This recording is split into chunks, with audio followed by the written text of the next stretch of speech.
আমি আশা করি আপনারা সকলে ভগবানকে মানেন, নয় কি? যদি কেউ বলে যে ভগবানকে মানি না, তাহলে আমরা একটা সরল বিচার আমরা এখানে করব। আমি যদি প্রশ্ন করি, এটা কেউ বানিয়েছে? এই যে করতালটা, এটা কেউ বানিয়েছে না আকাশ থেকে পড়েছে? বানিয়েছে। এই যে মাইক্রোফোন, এটা কেউ বানিয়েছে? এই টেবিল, এটা কেউ বানিয়েছে? এই প্যান্ডেল, এটা কেউ বানিয়েছে? হ্যাঁ, এই পৃথিবী, এটা কেউ বানিয়েছে? এই ব্রহ্মাণ্ড কেউ বানিয়েছে না আপনা থেকে এসে গেছে? কেউ বানিয়েছে? কে কে মনে করেন যে কেউ বানিয়েছে? হাত তুলুন। আচ্ছা, তাহলে কে বানিয়েছে? ভগবান। তাহলে এইভাবে আমাদের সরল ভাবে আমরা মেনে নিতে পারি ভগবান আছেন, কেন কেউ না কেউ তো পৃথিবীটাকে বানিয়েছে। কে এই পৃথিবীটাকে বানাতে পারে? কে এই ব্রহ্মাণ্ডটাকে বানাতে পারে? কেউ সাধারণ মানুষ বানাতে পারে না? কেউ বলতে পারে যে ব্রহ্মাণ্ডটা আকাশ থেকে পড়েছে, এটা কেউ বিশ্বাস করবে? আমি যদি বলি এটা আকাশ থেকে পড়েছে, কেউ বিশ্বাস করবে? তাহলে কেমন আমরা বিশ্বাস করব যে এই জগৎটা আকাশ থেকে পড়েছে বা আপনা থেকে এসে গেছে? যিনি বানিয়েছেন তিনি হচ্ছেন ভগবান। এখন আমরা বিচার করতে পারি যে ভগবান শব্দটার অর্থ কি। ভগবান আমরা সম্বোধন করছি, আমরা বলছি ভগবান, তাহলে ভগবান বলতে কি বোঝানো হচ্ছে? আমরা যদি বলি বলবান, তার মানে যার বল আছে, ধনবান যার ধন আছে, গুণবান যার গুণ আছে, রূপবান যার রূপ আছে, ভগবান যার ভগ আছে। এখন এই ভগ শব্দটার অর্থ কি আমাদের শাস্ত্রে সে সম্বন্ধে বর্ণনা করা হচ্ছে। ঐশ্বর্যস্য সমগ্রস্য বীর্যস্য যশস্য শ্রিয় জ্ঞান বৈরাগ্যশ্চৈব সন্ন্যাঙীতি ভগাঙ্গনা। অর্থাৎ যার কাছে সমগ্র ঐশ্বর্য রয়েছে। কেউ বলতে পারবে তার কাছে সমগ্র ঐশ্বর্য, সমগ্র সম্পদ রয়েছে? একটু তো কারোর কাছে থাকতে পারে, কিন্তু সমগ্র ঐশ্বর্য, সমগ্র বীর্য বা সমগ্র শক্তি, সমগ্র যশ, সমগ্র সৌন্দর্য, সমগ্র জ্ঞান এবং সমগ্র বৈরাগ্য, ত্যাগ, আমরা দেখতে পাই যে এই ছটা কি একটাও কারোর কাছে নেই। কেউ বলতে পারে না যে আমার কাছে সমগ্র ঐশ্বর্য আছে, সমগ্র বীর্য আছে, সমগ্র সৌন্দর্য আছে ইত্যাদি, তাই না? কিন্তু এই ছটা কার মধ্যে আছে? এখন আমাদের শাস্ত্রে বলা হচ্ছে যে হ্যাঁ, একজন আছে যিনি বলতে পারেন হ্যাঁ এই সমগ্র ঐশ্বর্য তার, সমগ্র বীর্য তার, সমগ্র সৌন্দর্য তার, সমগ্র যশ তার, সমগ্র জ্ঞান তার এবং সমগ্র বৈরাগ্য তার। তিনি কে? তিনি একম এবং অদ্বিতীয় পরম পুরুষ। তিনি এক এবং অদ্বিতীয়। অদ্বিতীয় শব্দটার অর্থ কি? যার কোনো দ্বিতীয় নেই, অদ্বিতীয়, যার দ্বিতীয় কেউ নেই, অর্থাৎ যার সমান কেউ নেই, যার থেকে বড় কেউ নেই, অসমূর্ধ, অসম ঊর্ধ্ব। সেই যে এক এবং অদ্বিতীয় পরম পুরুষ, তিনি হচ্ছেন ভগবান। এবং তার গুণ অনুসারে এবং লীলা অনুসারে তার নাম রয়েছে। তার নামটি আমাদের মতো কাউর দেওয়া নাম নয়। আমাদের নামটা জন্মের পরে কেউ না কেউ দিয়েছে, সেই নামে আমাদের পরিচয় হচ্ছে, কিন্তু ভগবানের বেলা তা নয়। কি তার ভক্তরা তার গুণ অনুসারে বা যারা তাকে জানে তারা তার গুণ অনুসারে এবং তার নাম অনুসারে তাকে সম্বোধন করেন। তার প্রতিটি নাম একটা বিশেষ তার গুণবাচক বা লীলাবাচক। যেমন তার নাম কৃষ্ণ। কৃষ্ণ, এই কৃষ্ণ নামটির অর্থ কি? কর্ষতি ইতি কৃষ্ণ, যিনি সকলকে আকর্ষণ করেন তিনি হচ্ছেন কৃষ্ণ। ভগবান সকলকে আকর্ষণ করেন, হ্যাঁ, তাই তিনি কৃষ্ণ। তিনি সকলকে আনন্দ দান করেন। ভগবান সকলকে আনন্দ দান করেন, তাই তিনি রাম। রাম, তিনি সমস্ত জীবের আশ্রয়, তাই তিনি নারায়ণ। তিনি সমস্ত জগতের এই জড় জগতের সৃষ্টিকর্তা, তাই তিনি বিষ্ণু। আবার তার লীলা অনুসারে তিনি লীলা বিলাস করছেন নন্দ মহারাজের পুত্র রূপে, তাই তার নাম নন্দ নন্দন, নন্দ দুলাল, যশোদা দুলাল, গোপীনাথ। এইভাবে ভগবানের গুণ অনুসারে এবং লীলা অনুসারে তার নাম রয়েছে। এবং ভগবানের গুণ কি সীমিত না অসীম? অসীম। ভগবানের গুণ অন্তহীন, তাই তার নামও অন্তহীন। তার লীলাও অন্তহীন, তাই তার লীলাও তাই তার নামও অন্তহীন। এইভাবে আমাদের ভগবানকে জানতে হবে। এমন নয় যে কৃষ্ণ হচ্ছেন কোনো হিন্দুদের দেবতা, না, হিন্দু, মুসলমান, খ্রিস্টান, ইহুদি নির্বিশেষে সকলের ঈশ্বর, সকলের ভগবান। তাকে তিনারা যে নামে সম্বোধন করুন না কেন, তিনি হচ্ছেন সেই এক এবং অদ্বিতীয় পরম পুরুষ। এটা আমাদের সবার আগে জানতে হবে। এবং এই ভগবান হচ্ছেন কৃষ্ণ। স্বয়ং ভগবান কৃষ্ণ দাপর যুগে এসে তিনি লীলা বিলাস করলেন কৃষ্ণ রূপে, নন্দনন্দন রূপে, ব্রজনাথ রূপে, রাসবিলাসী রূপে। এইটি ভগবানের বৃন্দাবন লীলার বৈশিষ্ট্য। ত্রেতা যুগে তিনি এসেছিলেন শ্রী রামচন্দ্র রূপে,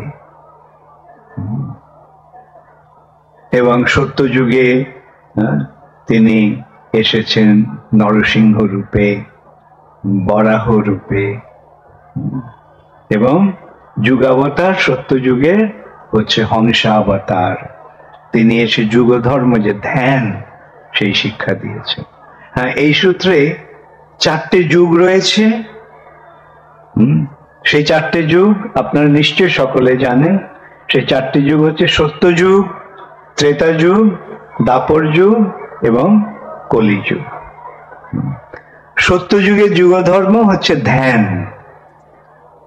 ধ্যানের মাধ্যমে ভগবানের সঙ্গে সম্পর্ক স্থাপন করা যায়। ত্রেতা যুগের যুগ ধর্ম হচ্ছে যজ্ঞ। দাপর যুগের যুগ ধর্ম হচ্ছে মন্দিরে ভগবানের পূজা অর্চনা, এবং কলিযুগের ধর্ম হচ্ছে সংকীর্তন। এই 4টে যুগের 4টে যুগ ধর্ম। এবং এই সূত্রে আমরা দেখতে পাই যে যতই যুগ এগোচ্ছে যুগ ধর্মটা তত সহজ হয়ে যাচ্ছে। ধ্যানের পন্থাটা অত্যন্ত কঠিন।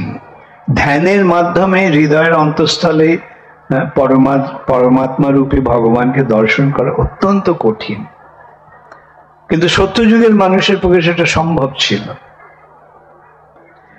ত্রেতা যুগে পন্থাটা আরেকটু সরল হয়ে গেল, যজ্ঞ।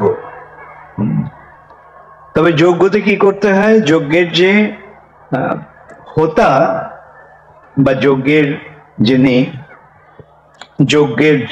যজ্ঞটা যিনি করেন তাকে সেই যজ্ঞে সবকিছু অর্পণ করে দিতে হয়। সেই যজ্ঞ যখন সফল হয় তখন সেই যজ্ঞের মধ্যে ও যজ্ঞাগ্নি থেকে ভগবান প্রকাশিত হন। দাপর যুগে পন্থাটা আরো সরল হয়ে গেল, মন্দিরে ভগবানের পূজা। সেই পূজা আবার কিরকম, সেটাও সরল নয় তেমন। প্রায় বলতে গেলে দিনের মধ্যে 24 ঘন্টাই ভগবানের সেবায় লেগে থাকতে হয়, কয়েক ঘন্টা কেবল ঘুমানোর ব্যবস্থা থাকতে পারে। তাহলে কলিযুগের পক্ষে সেটাও সম্ভব নয় মন্দিরে ভগবানের পূজা করা, এবং সেই পূজা যখন সার্থক হয় তখন ভগবানের সঙ্গে সম্পর্ক স্থাপন হয়। তাই কলিযুগের পন্থাটা আরো সরল হয়ে গেল। সেই পন্থাটা কি? সেই পন্থাটি হচ্ছে সংকীর্তন। কৃতে যদ্ধায়তে বিষ্ণু ত্রেতায়াম যজতে মখৌ দাপরে পরিচর্যায়াম কলৌ তদ হরিকীর্তনাদ। কৃত মানে সত্যযুগে, কৃতে যদ্ধায়তে বিষ্ণু, ভগবানের ধ্যান করাটাই হচ্ছে যুগ ধর্ম। ত্রেতায়াম যজতে মখৌ, ত্রেতা যুগে ভগবানের যজ্ঞ। দাপরে পরিচর্যায়াম, দাপরে মন্দিরে ভগবানের পূজা, এবং কলৌ কলিযুগে তদ হরিকীর্তনাদ। এই সম্বন্ধে শ্রীমদ্ ভাগবতেও বলা হচ্ছে কলিযুগের যুগ ধর্ম সম্বন্ধে। কলের দোষে নিধে রাজন, নবযোগেন্দ্র মহারাজ নিমিকে উপদেশ দিচ্ছে। কলের দোষে নিধে রাজন অস্তি হি এক মহান গুণা কীর্তনাদেব কৃষ্ণস্য মুক্ত সঙ্গ পরম ব্রজেত। কলের দোষে নিধে রাজন, হে মহারাজ, এই কলিযুগটা হচ্ছে দোষের বা পাপের নিধি, পাপের শিরোমণি হচ্ছে এই কলিযুগ, পাপের সমুদ্র হচ্ছে এই কলিযুগ। কিন্তু এই কলিযুগের একটা মহান গুণ রয়েছে, অস্তি মানে আছে, হি অবশ্যই, এক মহান গুণ, একটা মহৎ গুণ রয়েছে, একটা মহান গুণ রয়েছে কলিযুগে। সেটা কীর্তনাবদেব কৃষ্ণস্য মুক্ত সঙ্গ পরম ব্রজেত। ভগবানের নাম কীর্তনের ফলে এই জড় জগতের বন্ধন থেকে মুক্ত হয়ে আমরা পরাগতি লাভ করতে পারি, পরম গতি লাভ করতে পারি, অর্থাৎ ভগবত ধামে ফিরে যেতে পারি।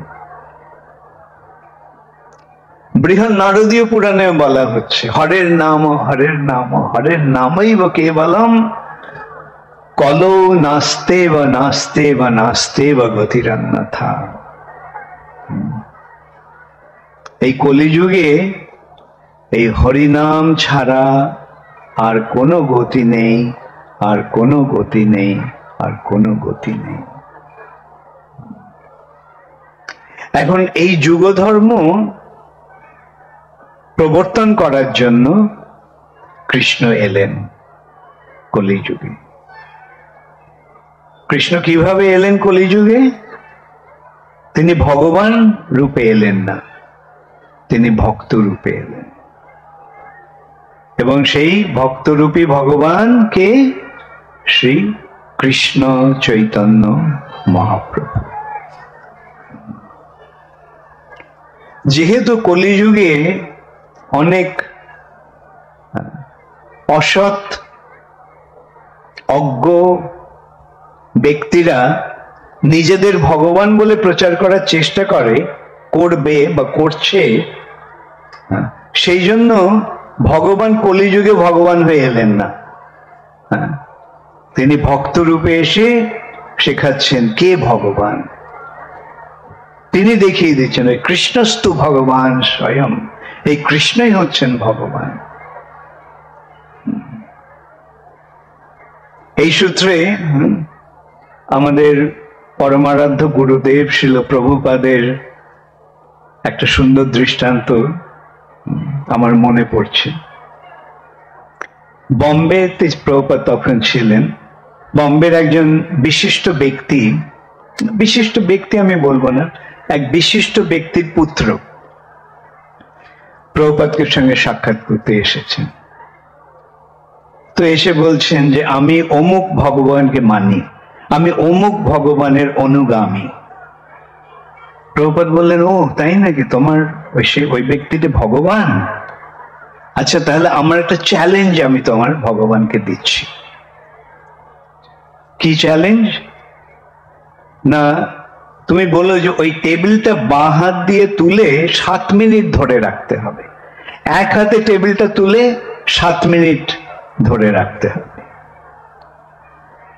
তো সেই ভদ্রলোক গিয়ে সেই তথাকথিত ভগবানকে গিয়ে বলেছে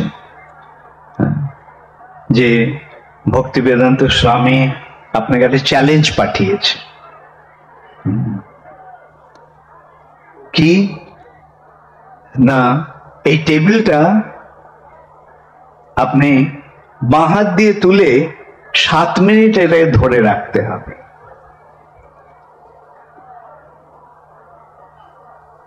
তো বললেন সেটা কি করে সম্ভব?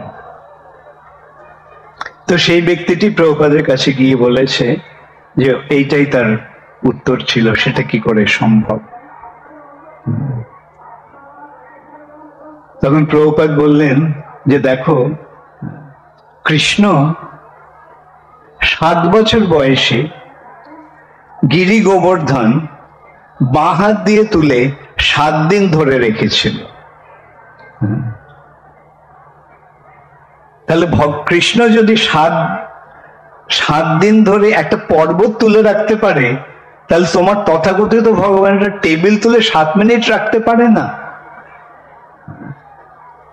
তো এইভাবে আমাদের বুঝতে হবে কে প্রকৃত ভগবান। ভগবানকে ভগবান বলে চিনতে হবে। জীব আর ভগবান এই দুয়ের মধ্যে পার্থক্য রয়েছে। আমরা হচ্ছে জীবাত্মা,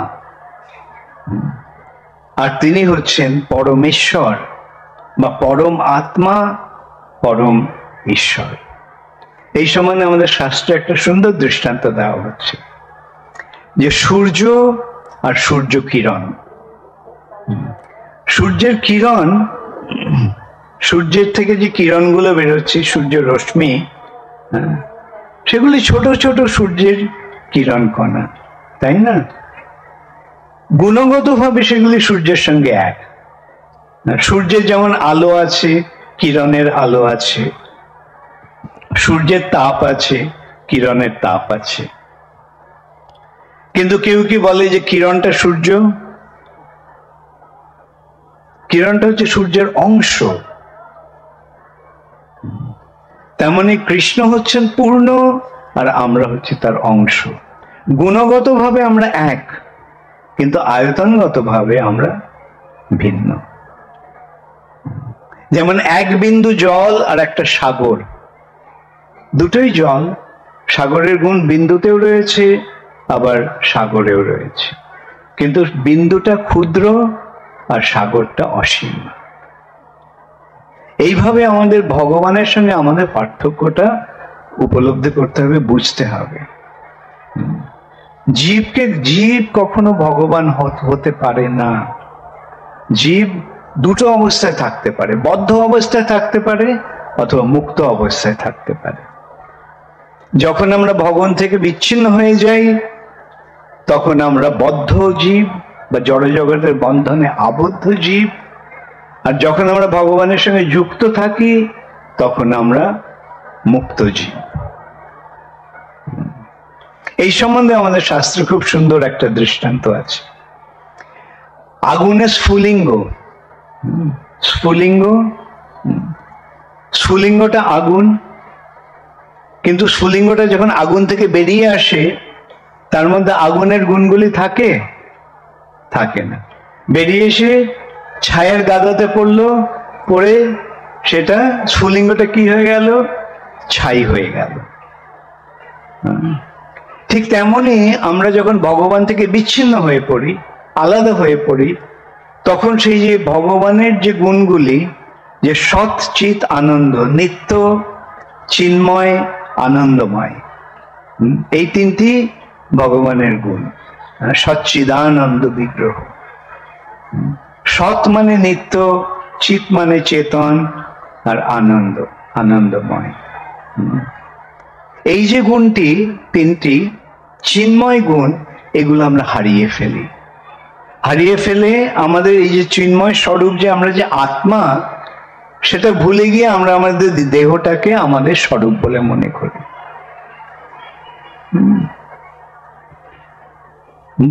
বোঝা গেল? আগুন থেকে বেরিয়ে এসে ছায়ে গাদায় পড়ে ছাই হয়ে গেল। আমরা চিৎ জগৎ থেকে বেরিয়ে এসে এই জড় জগতে পড়ে জড় হয়ে গেছি। এই জড় শরীরটাকে আমাদের স্বরূপ বলে মনে করছি, কিন্তু এই শরীরটা কি আমি? এই শরীরটা আমাদের স্বরূপ নয়। আমাদের স্বরূপে আমরা আত্মা বা আত্মা। সে যতক্ষণ আত্মা যতক্ষণ শরীরে আছে ততক্ষণ জীবন আছে। আত্মা যখন শরীর থেকে চলে যায় আর শরীরে জীবন থাকে, শরীরটা তখন মরে যায়, মৃত। আত্মা যখন একটা নতুন শরীর গ্রহণ করে, সেটা হচ্ছে জন্ম। আর আত্মা যখন পুরনো শরীর ছেড়ে চলে যায়, সেটা হচ্ছে মৃত্যু।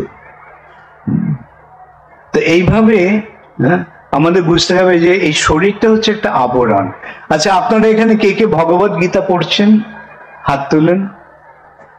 খুব সুন্দর, খুব ভালো। আচ্ছা, ভগবত গীতাতে ভগবান কি বলছেন? জীর্ণানি বাসাংসি যথা বিহায় নবানি গৃহাতি নরপরাণি তথা শরীরানি বিহায় জীর্ণানি অন্যানি সংজাতি নবানি দেহি। অর্থাৎ বাসাংসি, বসন, কাপড়টা যখন পুরনো হয়ে যায়, আমার পোশাকটা, বসনটা যখন পুরনো হয়ে যায়, তখন কি করি? সেই পুরনো কাপড়টা ছেড়ে আমরা নতুন কাপড় পরি। ঠিক তেমনি এই তথা শরীরানি বিহায় জীর্ণানি, এই শরীরটা যখন জীর্ণ হয়ে যায়, পুরনো হয়ে যায়, তথা শরীরানি বিহায় জীর্ণানি অন্যানি সংজাতি নবানি দেহি। আমরা একটা নবানি দেহি, একটা নতুন দেহ ধারণ করি। এইটি হচ্ছে জন্ম মৃত্যুর রহস্য। যতক্ষণ আত্মা আছে ততক্ষণ জীবন আছে। যখন আত্মা শরীরটা ছেড়ে চলে যাচ্ছে, তখন এই শরীরটা মৃত বা অচেতন, জড়। তাহলে এই শরীরের সঙ্গে আত্মার সম্পর্কটা কি? যেমন আমাদের সঙ্গে এই আমাদের পোশাকটার সম্পর্ক। আমরা এটা পরে আছি। কেউ কি বলবে যে আমার এই কাপড়টা আমি? না। অথবা যে কাপড়টা আপনার পরে আছেন সেটা আপনি, আপনার স্বরূপ না। ঠিক তেমনি এই শরীরটা আমাদের স্বরূপ নয়। এই শরীরটা আত্মার একটা আবরণ। তাহলে আমার স্বরূপে আমি কে? আমার স্বরূপে আমি হচ্ছে সেই চিন্ময় আত্মা, যে হচ্ছে ভগবানের অংশ। আচ্ছা, তাহলে আমি আবার সেই পুরনো দৃষ্টান্ত, আগের দৃষ্টান্তটাতে চলে যাচ্ছি। স্ফুলিঙ্গটা আগুন থেকে বেরিয়ে এসে ছায়ের গাদায় পড়েছে। পরে কি হলো? আগুন আছে না ছাই হয়ে গেছে? ছাই হয়ে গেছে। ঠিক তেমনি আমরা ভগবান থেকে বিচ্ছিন্ন হয়ে যাওয়ার ফলে এই জড় জগতের বন্ধনে আবদ্ধ হয়ে আছি। এই শরীরের বন্ধন, মনের বন্ধন, আত্মীয় স্বজন, বন্ধু বান্ধব ইত্যাদির বন্ধন, এই সময়গুলো হচ্ছে জড় বন্ধন। এইটাই হচ্ছে আমাদের এই জড় জগতের বন্ধন। এখন স্ফুলিঙ্গটা ছায়ের গাদায় পড়ে ছাই হয়ে গেছে, কিন্তু এখন যদি স্ফুলিঙ্গটা নিয়ে আবার আগুনের মধ্যে ফেলা হয়, তাহলে কি হবে? আবার সেটা আগুন হয়ে যাবে, তাই নয় কি? তার আগুনের গুণগুলো তার মধ্যে আবার ফিরে আসবে। ঠিক তেমনি যখন আমরা ভগবানের সঙ্গে আমাদের সম্পর্ক স্থাপন করি, তখন আমরা আবার আমাদের চিন্ময় স্বরূপ প্রাপ্ত হই। আমাদের চিন্ময় গুণগুলি প্রাপ্ত হই।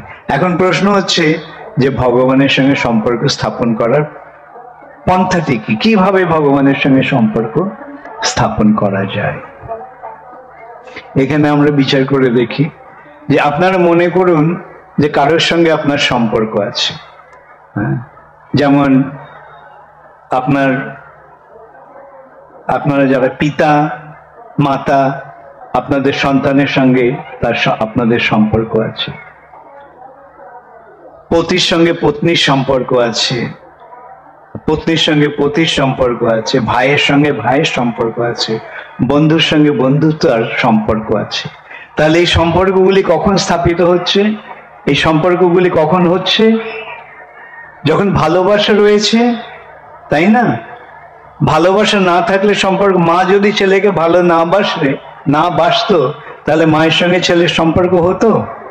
পতি যদি পত্নীকে ভালো না বাসতো বা পত্নী যদি পতিকে ভালো না বাসতো তাহলে তাদের সম্পর্ক থাকতো? হতো না। তাহলে এখানে আমরা দেখতে পাচ্ছি যে সম্পর্ক স্থাপনের উপায়টা কি, প্রক্রিয়াটা কি? সেই উপায়টা হচ্ছে ভালোবাসা। এই ভালোবাসা যেটা আমাদের সকলের হৃদয়ে রয়েছে, তাই না? হৃদয়ে ভালোবাসা আছে। কে কে মনে করেন আপনাদের হৃদয়ে ভালোবাসা আছে? খুব ভালো। তাহলে এখন প্রশ্ন হচ্ছে এই ভালোবাসাটা কাকে দেব? এই ভালোবাসাটা যখন আমরা ভগবানকে দিই তখন ভগবানের সঙ্গে আমাদের সম্পর্ক গড়ে ওঠে। তাই প্রকৃত পন্থাটা হচ্ছে ভগবানকে ভালোবাসার পন্থা। এখন এই যে কথাগুলি আমি বললাম, এগুলি কিন্তু কোনোটাই আমার নিজের কথা নয়, এগুলি শাস্ত্রের কথা। আর এই কথাগুলি অত্যন্ত সরলভাবে কে দিয়ে গেছেন? ভগবান সম্বন্ধে কে এইভাবে জানিয়ে গেছেন? শ্রীকৃষ্ণ চৈতন্য মহাপ্রভু। শ্রী চৈতন্য মহাপ্রভুকে আপনারা কে কে জানেন? হাত তুলেন, কে কে মহাপ্রভুকে জানেন? আচ্ছা, অনেকেরই হাত তুলেছে, কিছু কিছু হাত ওঠেনি। কে কে মহাপ্রভুকে জানেন না? হাত তুলেন। আচ্ছা, তাহলে সকলেই মহাপ্রভুকে জানেন না? তো না হলে আমি মহাপ্রভু সম্বন্ধে মহাপ্রভুকে একটু জানিয়ে দিতাম। জানিয়ে দেব মহাপ্রভুকে? আচ্ছা, আমি আগে বলেছি দাপর যুগে কৃষ্ণ এসে তিনি লীলা বিলাস করলেন। লীলা বিলাস করার পরে কৃষ্ণ ভাবলেন যে আমি তো আমার এই ব্রজলীলা প্রকাশ করলাম, কিন্তু কিভাবে মানুষ এই ব্রজলীলায় প্রবেশ করবে? যথেষ্ট বিহরি কৃষ্ণ করে অন্তর্ধান, অন্তর্ধান করি মনে করে অনুমান। ভগবান লীলা বিলাস করলেন কৃষ্ণ রূপে এসে দাপর যুগে। যথেষ্ট বিহরি কৃষ্ণ করে অন্তর্ধান, অন্তর্ধান করি মনে করে অনুমান। তিনি মনে মনে ভাবলেন, চিরকাল নাহি করি প্রেম ভক্তি দান, প্রেম বিনা জগতের নাহি অবস্থান। আমি এই যে প্রেম ভক্তি, ব্রজ প্রেম, এটা আমি সচরাচর দান করি না। কিন্তু এই ব্রজ প্রেম যদি লাভ না হয় তাহলে মনুষ্য জীবনের উদ্দেশ্য কি রইল? তাই তিনি এই যে ব্রজলীলার প্রকৃত বৈশিষ্ট্য, প্রকৃত মাহাত্ম্য, সেটা আমাদেরকে জানিয়ে দেওয়ার জন্য তিনি ঠিক করলেন তিনি শ্রী রাধারানীর ভাব অবলম্বন করে কৃষ্ণ আসবেন। রাধারানীর ভাবটা কি? রাধারানী কে? রাধারানী হচ্ছেন কৃষ্ণের সবচেয়ে অন্তরঙ্গ ভক্ত, সবচেয়ে বড় ভক্ত হচ্ছেন শ্রীমতী রাধারানী। তাহলে রাধারানীর ভাব মানে কোন ভাব? ভক্তি ভাব। রাধারানীর ভাব আর রাধারানীর অঙ্গকান্তি। রাধারানীর গায়ের রংটা কেমন? রাধারানীর অঙ্গকান্তি কেমন? তপ্ত কাঞ্চন গৌরাঙ্গী রাধে বৃন্দাবনেশ্বরী। রাধারানীর গায়ের রংটা হচ্ছে কাঁচা সোনার মতো।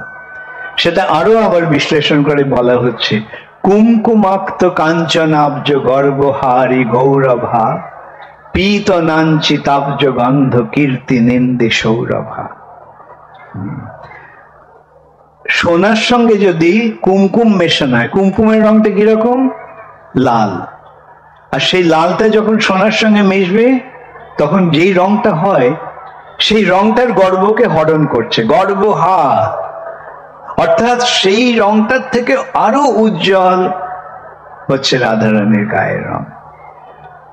সেই অঙ্গকান্তি নিয়ে রাধা ভাবোদ্যুতি সুবলিতং নৌমি কৃষ্ণ স্বরূপম।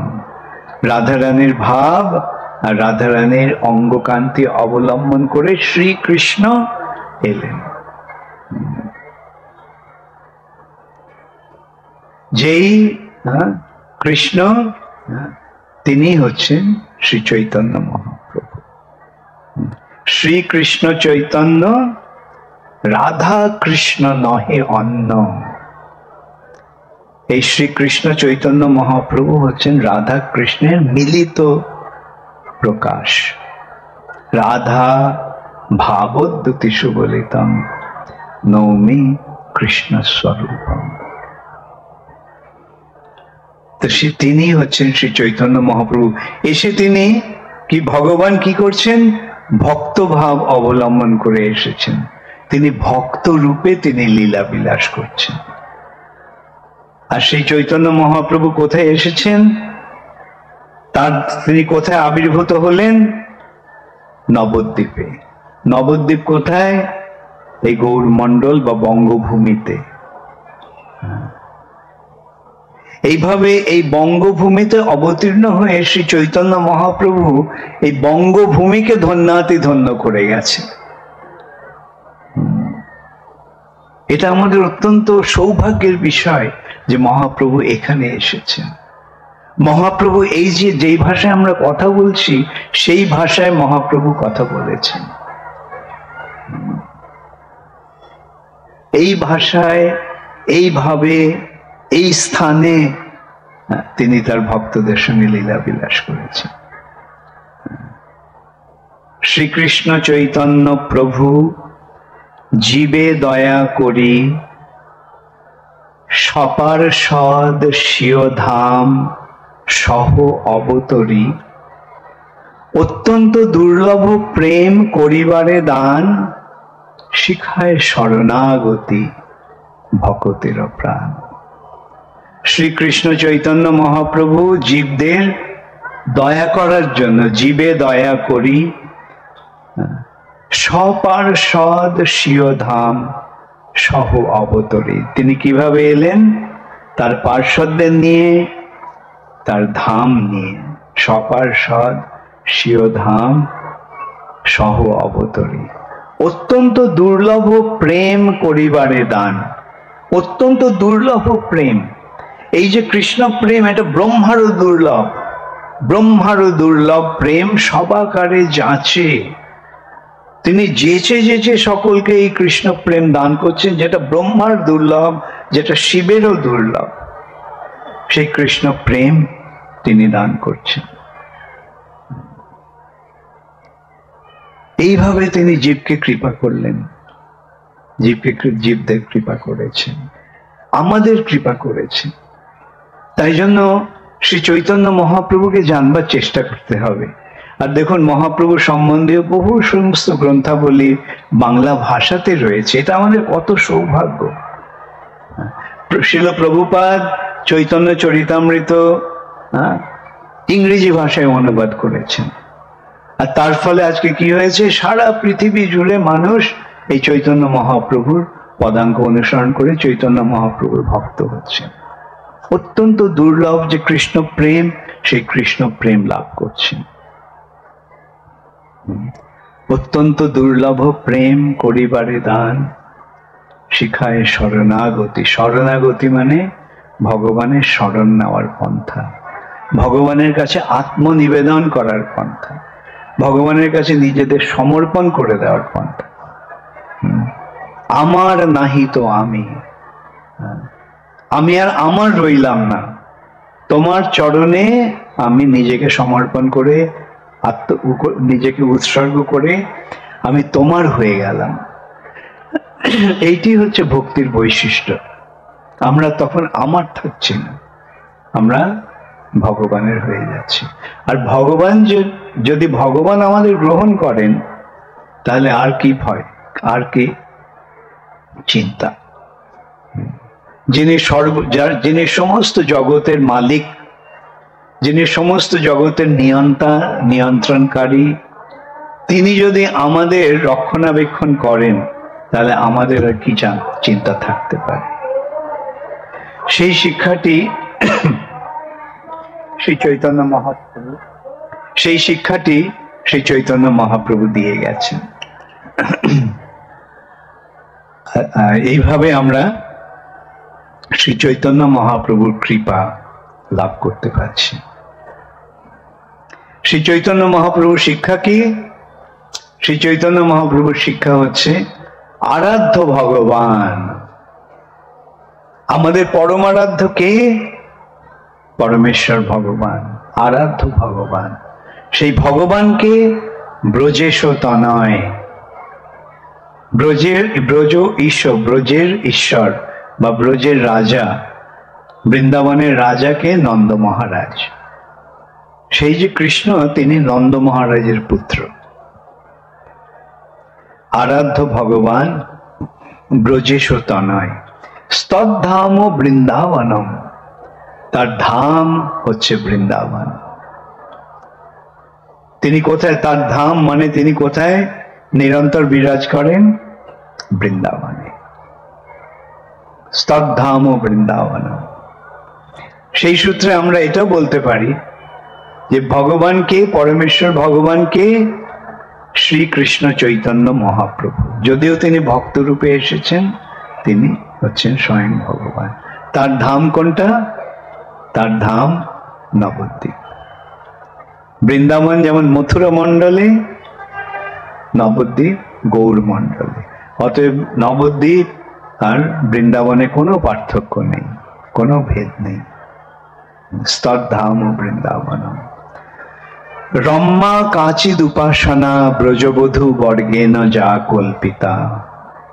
ব্রজবধূ মানে ব্রজ গোপীরা যেভাবে ভগবানের আরাধনা করেছিলেন, সেটি হচ্ছে সবচেয়ে অন্তরঙ্গ আরাধনা, সর্বশ্রেষ্ঠ আরাধনা। রম্মা কাচিদ উপাসনা ব্রজবধূ বর্গেন যা কল্পিতা। শ্রীমদ্ ভাগবতম প্রমাণম অমলম। এই যে উক্তিটি, তার প্রমাণ কি? এটা কি কারো মন গড়া কথা? শ্রীনাথ চক্রবর্তী বলছেন, যদিও তিনি এই কথাটি বলছেন, সেটা কি তার নিজের মন গড়া কথা? না, মহাপ্রভুর পার্ষদ শ্রীনাথ চক্রবর্তী বলছেন যে শ্রীমদ্ ভাগবতম প্রমাণম অমলম। অমল পুরাণ শ্রীমদ্ ভাগবত হচ্ছে প্রমাণ। এই যে সমস্ত কথাগুলি এখানে বলছেন, যে ভগবান হচ্ছেন কৃষ্ণ, তার ধাম হচ্ছে বৃন্দাবন, আর ব্রজ গোপিকারা যেভাবে তার আরাধনা করেছিল, ভক্তি করেছিল, সেটি হচ্ছে সর্বোচ্চ স্তরের ভক্তি। সেটি শ্রীমদ্ ভাগবতমের মূল তত্ত্ব। অতএব শ্রী চৈতন্য মহাপ্রভুর মতমিদম, এইটি হচ্ছে শ্রী চৈতন্য মহাপ্রভুর মত। তত্রাদর না পরহ, সেটিকে সাদরে গ্রহণ করো, আর কোনো কিছু গ্রহণ করার দরকার নেই। এইভাবে আমরা দেখতে পাচ্ছি ভগবান কেন তিনি ভক্তরূপে এলেন, ভক্তরূপে এসে তিনি কি দান করলেন? আমাদের সৌভাগ্যের পথটি খুলে দেওয়ার জন্য। অত্যন্ত দুর্লভ প্রেম করিবারে দান। অত্যন্ত দুর্লভ যে কৃষ্ণ প্রেম, কৃষ্ণ ভক্তি, সেই কৃষ্ণ ভক্তি দান করার জন্য তিনি এইভাবে এসেছেন। তাহলে আপনারা কে কে, আমি আগে জিজ্ঞাসা করেছিলাম কে কে মহাপ্রভুকে জানেন, এখন আমি জিজ্ঞাসা করবো আপনারা কে কে মহাপ্রভুকে মানেন? হাত তুলুন। খুব সুন্দর, খুব সুন্দর। আপনারা মহাপ্রভুর প্রদর্শিত এই যে পথ, এই পথটিকে সর্বান্তকরণে গ্রহণ করে ভক্তির পথে এগিয়ে চলুন। আপনাদের জীবন সর্বাঙ্গ সুন্দর হয়ে উঠবে, আপনাদের জীবন সফল হয়ে উঠবে। এমনও দুর্লভ মানব দেহ পাইয়া কি করো ভাবনা কেহ। এই যে দুর্লভ মনুষ্য শরীরটা পেয়েছে, আর ভাবনা কি?